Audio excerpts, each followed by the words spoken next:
Buen día, ¿cómo están? Mi nombre es Lara Valeiras y les doy la bienvenida a una nueva edición del Noticero. Como todos los viernes, de 10 a 12 del mediodía, nos pueden encontrar por acá, por Punto Cero, con toda la actualidad de lo que estuvo pasando la última semana. Antes de empezar, voy a saludar a las personas que hacen de este Noti posible. Un saludo para Diego González, operador técnico de este noticiero, y para Nahuel Isela, ¡Ya tengo el poder! productor del Noti. Ahora sí, vamos a arrancar con nuestra columna de economía, porque tenemos a Alejandro Nava del otro lado. Ay, Ale, qué bajito que te ves. ¿Me veo bajito? Un poquito. Ahí está Ahí mejor. crecí. Sí. ¿Cómo estás, Ale? Era un tema de inclinación de la pantalla de la PC.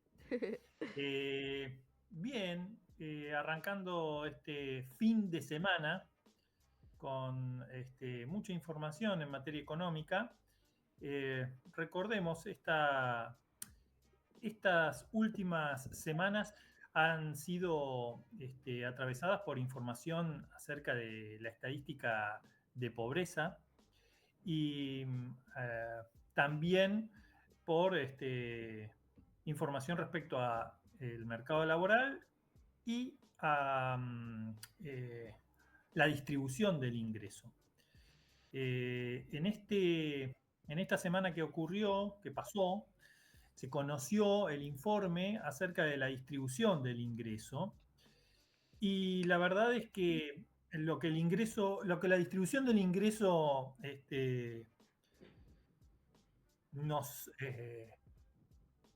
informa Sí. es que justamente se ha producido una baja en el coeficiente de Gini. Recordemos, el coeficiente de Gini es una medida que trata de representar cuán justo o cuán desigual es la distribución de lo que se produce en el país. Un coeficiente de Gini cercano a cero, ¿sí? Ujú. Indica que la distribución de los ingresos es prácticamente igual en todos los agentes de la economía. Y un coeficiente de Gini de 1 implica una desigualdad absoluta en los ingresos, ¿sí? Este coeficiente se ha empeorado, está en torno al 0,4 en el segundo trimestre del 2024, perdón, y básicamente lo que representa es que cada vez la distribución del ingreso es más desigual. Los sectores con menos ingresos son los que han recibido prácticamente la peor noticia dentro de la economía porque han visto cómo la torta del Producto Bruto se reparte entre los sectores de mayores ingresos y no tanto en los sectores de menores ingresos. Recordemos, en estos sectores de menores ingresos están, por ejemplo, los jubilados y pensionados, pero también aquellos trabajadores de la economía informal. Es decir, en este año 2024 lo que se ha producido no solamente es un crecimiento de la pobreza y de la indigencia a niveles que nunca antes se había llegado, sino que además lo que se produce en la economía se distribuye entre los sectores de más altos ingresos en detrimento de los sectores de menos ingresos. Francamente, puede haber mucha libertad, pero en cuanto a la distribución de los ingresos, me parece un tanto injusto lo que está ocurriendo en la economía y entiendo que la razón de ser de los estados debiera ser el procurar defender a aquellos que tienen menores posibilidades o que se encuentran más vulnerables en una economía.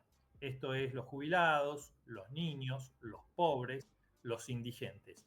No pareciera ser el caso de nuestro gobierno. El gobierno de Javier Milei tiene una política de destrucción del Estado, básicamente en detrimento de los sectores más vulnerables.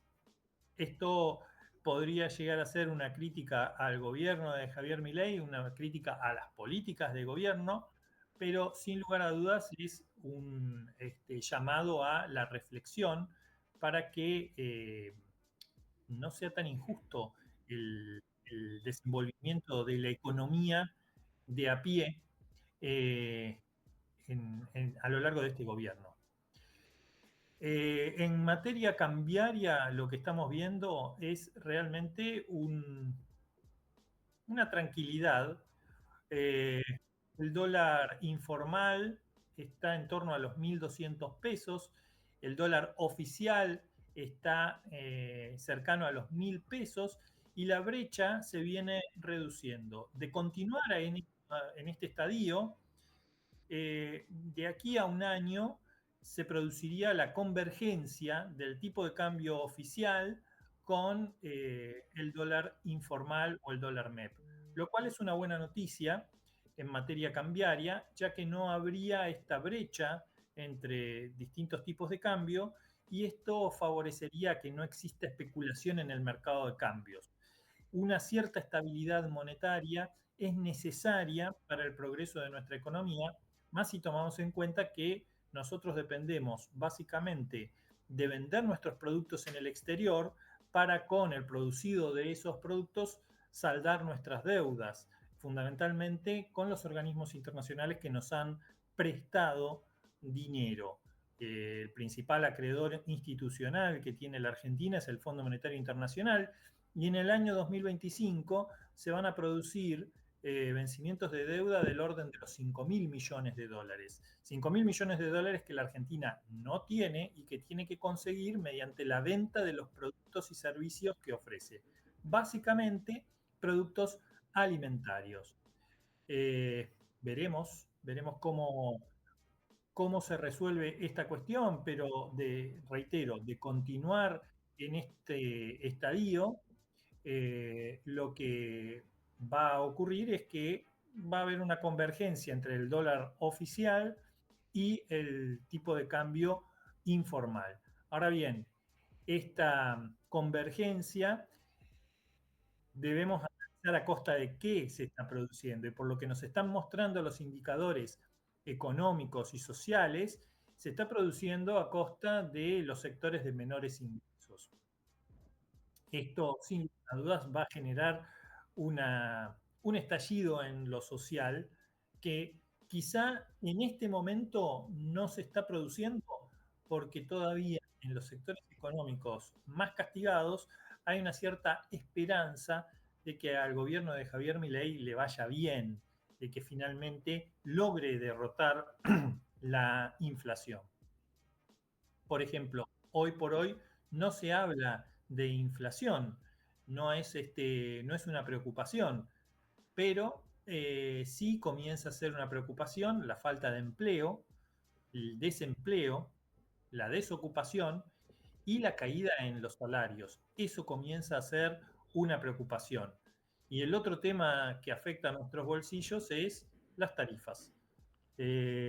Parezco monotemático, pero No, está en bien, esta es un tema semana, importante. hemos sufrido un nuevo golpe al bolsillo. Sobre todo, Lara, seguramente si viajaste en subte porque vivís en la ciudad de Buenos Aires, Sí. habrás sufrido el incremento que pudo haber sido peor si no registraste tu tarjeta SUBE. No, obvio que está registrada. Obvio que está registrada, sí, por favor, todos registren su tarjeta SUBE. Y si alguien viajó combinando sectores de la Ciudad Autónoma de Buenos Aires y el conurbano bonaerense, también habrá notado que en algunos casos no se produjo el descuento de el viaje por SUBE, del 50% en el segundo viaje, sobre todo en los colectivos del área local del conurbano bonaerense. no hay esa devolución del 50% del pasaje, que era una forma de subsidiar a quienes más viajaban. Así Pregunta, que, para los sí, colectivos que pasan de provincia a capital, no se aplica el descuento, ¿o no? sí, para Ok, esos colectivos sí. Para los que no se aplican son es para opcionales. aquellos que están en el área del conurbano, es decir, que no viajan, que no cruzan la frontera con la ciudad autónoma de Buenos Aires, Claro. o con lo que antes se conocía, como los viejos que somos, la capital federal. Claro. Eh, para los colectivos que no cruzan a la capital federal, no se produce el descuento del 50%. Realmente eso es un golpe al bolsillo, digamos. Eso hace a la distribución del ingreso, quienes están pagando el ingreso. Y otro tema que durante la campaña presidencial lo hemos mencionado en esta columna, cuando analizábamos las propuestas económicas, nadie menciona, y me extraña que el gobierno de Javier Milei no ponga el foco allí, la injusticia que representa el impuesto al valor agregado, sobre El IVA. todo para los sectores de menores ingresos. La presión tributaria del impuesto al valor agregado es del 21%, y quienes más lo sufren son aquellos sectores de menores ingresos. El impuesto al valor agregado es uno de los impuestos más regresivos y más injustos en la distribución del ingreso, porque contribuyen más las personas más pobres. Las personas de mayores ingresos, ¿sí?, en términos relativos a su ingreso, pagan menos IVA que las personas de menores ingresos. Claro. ¿Sí? Eh, y no veo que en ese sentido se esté instalando la polémica de una reforma tributaria, siendo que el gobierno libertario, por ejemplo, es un acérrimo defensor del bolsillo de los contribuyentes en detrimento de las arcas del Estado, considerando a los impuestos como una expropiación Y de los ingresos de las personas. en campaña se había hablado también mucho de esto.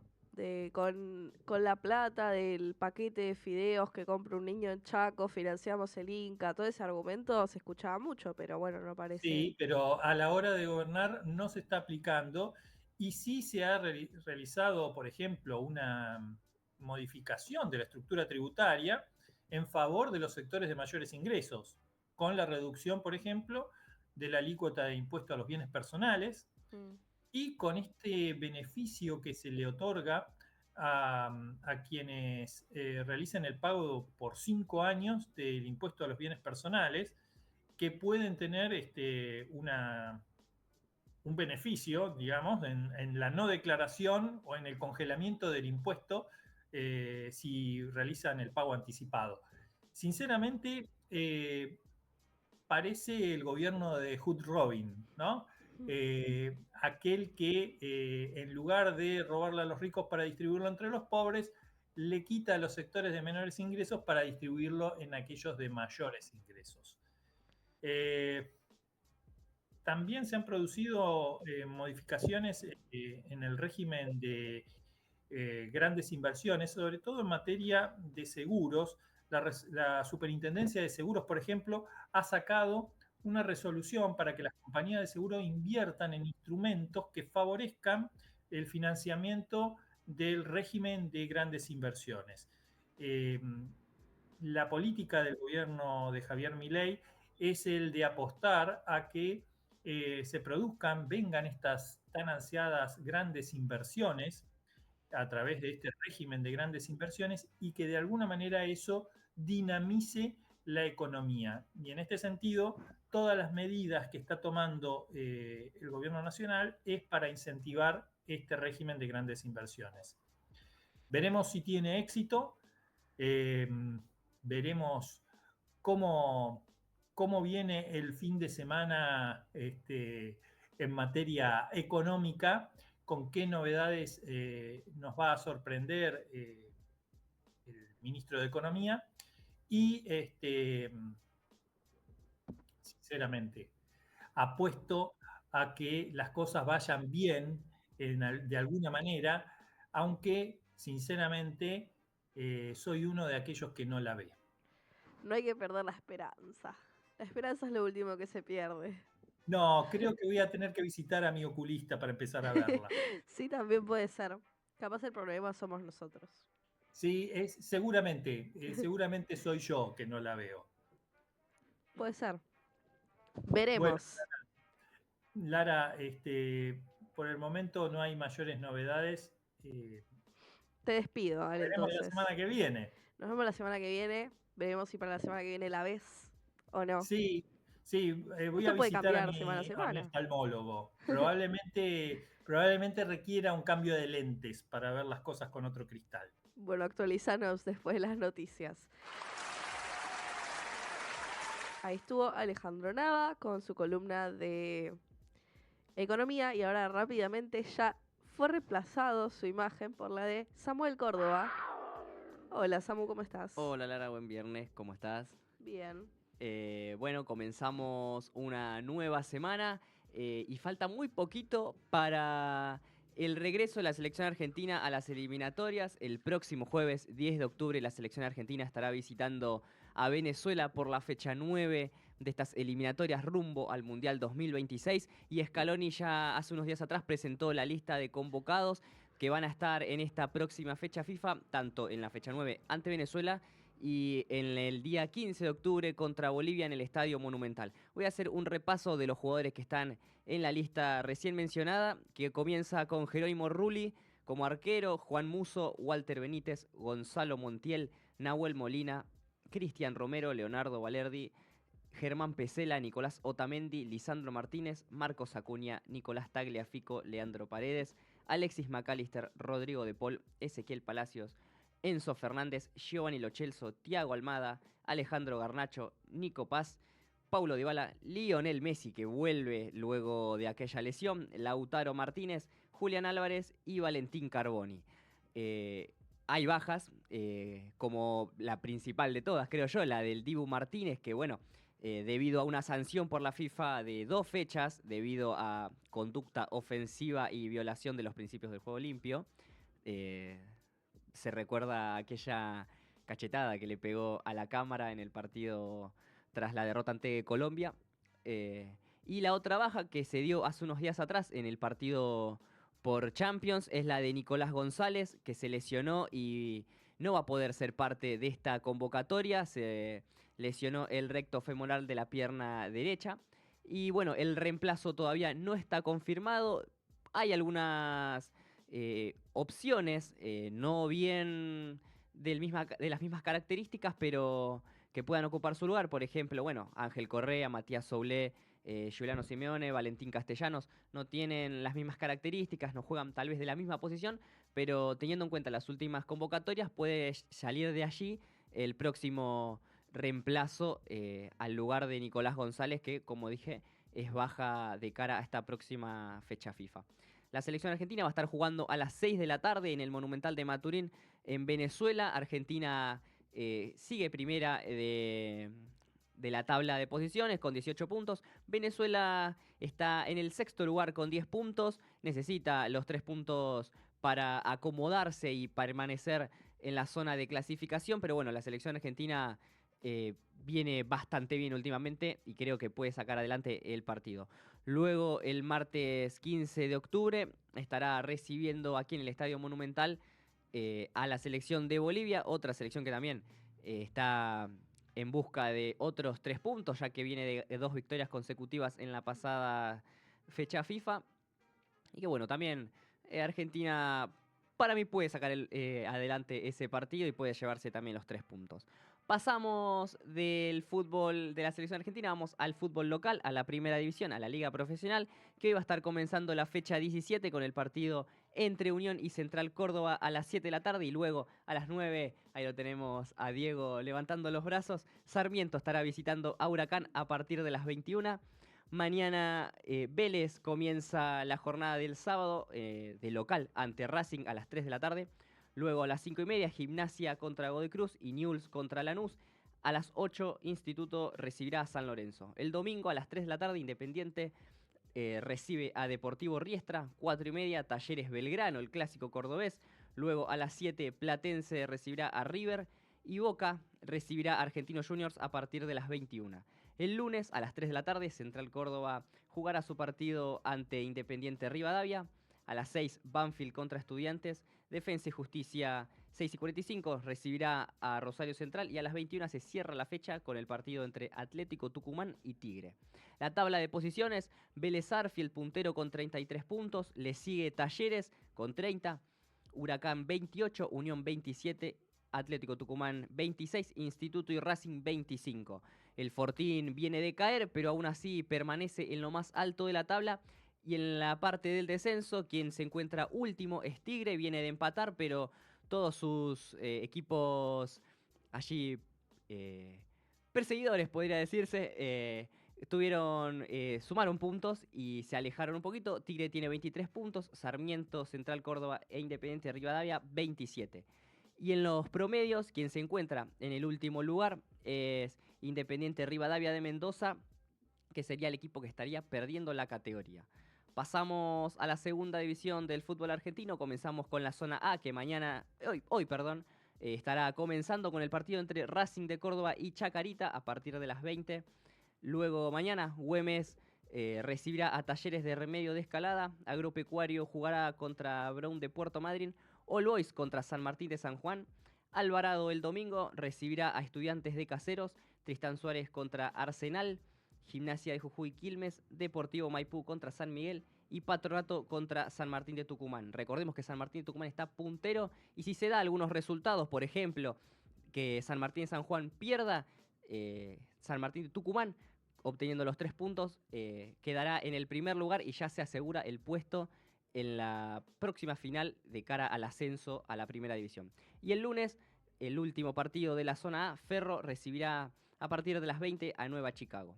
Repito, tabla de posiciones: San Martín de Tucumán primero con 73, le sigue San Martín de San Juan 64, luego también en zona de reducido, Gimnasia de Jujuy 51, Quilmes 50, San Miguel 50, Ferro 48, All Boys 48 y Estudiantes de Buenos Aires 47. Quien se encuentra en el último lugar y en descenso, en este caso al Federal A, es Guillermo Brown de Puerto Madryn, que tiene 33 puntos y viene de caer el clásico ante Deportivo Madryn. Arsenal, en zona de promoción, tiene 34 puntos, le sigue un poquito más arriba Talleres de Escalada con 35. Pasamos a los partidos de la zona B, que comienza hoy, dentro de un rato nomás, a las 3 de la tarde. Defensores de Belgrano recibirá en Núñez a Estudiantes de Río Cuarto. Luego mañana, San Telmo contra Almirante Brown, Temperley contra Gimnasia y Tiro de Salta, Almagro contra Aldo Civi, Chaco Forever contra Colón. El domingo, Brown de Adrogué contra Mitre de Santiago, Deportivo Madryn contra Defensores Unidos, Atlético Rafaela contra Atlanta y Deportivo Morón contra Gimnasia de Mendoza. La tabla de posiciones bastante pareja, que está la zona B. Primero Nueva Chicago con 58, le sigue Aldo Civi con 57, San Telmo, Gimnasia de Mendoza y Deportivo Madryn 56, Colón 55, Defensores de Belgrano 53 y Gimnasia y Tiro de Salta 51. Quien se encuentra en el último puesto y en descenso también al Federal A es Atlético Rafaela, que tiene 22 puntos, y le sigue Brown de Adrogué, que estará jugando por ahora la promoción, tiene 24 puntos y se encuentra en el anteúltimo puesto. Pasamos también como último tema la Champions League, con presencia argentina, con varios goles también de los jugadores de nuestro país. Vamos comenzando con Salzburgo de Austria, que perdió 4-0 contra Brest. Nicolás Capaldo, ex jugador de Boca, fue al banco de suplentes e ingresó en el segundo tiempo. Leverkusen, con Ezequiel Palacios en el banco, que también ingresó, venció 1-0 a Milan. Luego Inter venció 4-0 a Estrella Roja de Belgrado. Lautaro Martínez le tomó solamente 8 minutos entrar y convertir en el triunfo de su equipo. Luego PSV, con Walter Benítez como arquero titular, empató 1-1 con Sporting Lisboa. Feyenoord venció 3-2 a Girona con Julián Carranza, ex jugador de Banfield, que ingresó en el complemento.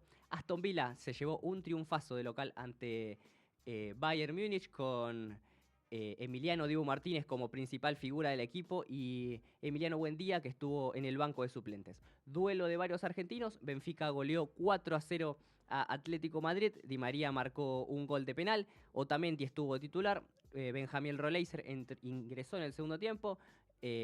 Prestiani también formó parte del banco de suplentes del equipo portugués. Y para el equipo español, Julián Álvarez y Rodrigo de Paul fueron los titulares. Molina ingresó en el segundo tiempo. Giuliano Simeone, Musso y el juvenil Jerónimo Espina fueron parte del banco de suplentes. Liverpool se quedó con un triunfo por 2-0 ante Bolonia y Alexis McAllister marcó el primer gol. Juventus ganó 3-2 a Leipzig en Alemania. Nico González, repito, salió lesionado a los 11 minutos del primer tiempo. Luego, último partido, el Brujas de Bélgica ganó 1-0 al Sturm Graz de Austria. Y Said Romero, ex defensor de Estudiantes, estuvo en el banco de suplentes. Esto fue todas las novedades del fútbol masculino en la semana y nos vemos el próximo viernes. Buenísimo, muchas gracias, Samu. Ahora vamos a ir a un corte, pero no se vayan que volvemos con más Noticero.